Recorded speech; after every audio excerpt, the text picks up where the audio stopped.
وبارك على أفضل الخلق محمد صلى الله عليه وسلم. النهارده بإذن الله هنقول لكم عن سبب غياب 10 لاعبين من الزمالك في مواجهة البنك الأهلي. قبل ما أقول لكم ما تنساش تشترك في القناة وتفعل الجرس عشان يوصلك كل جديد. كشف مصدر بنادي الزمالك أسباب غياب 10 لاعبين من بين صفوف الفريق الأبيض عن مواجهة البنك الأهلي في الدوري المصري النهارده بإذن الله.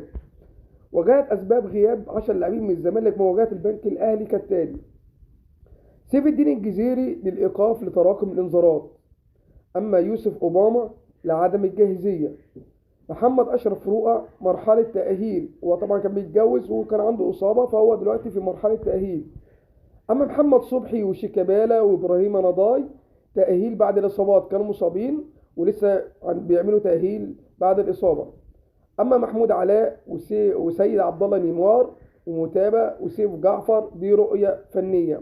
دي يوم غيابات نادي الزمالك النهارده وأسباب غيابهم عن مباراة البنك الأهلي النهارده. إن شاء الله المباراة النهارده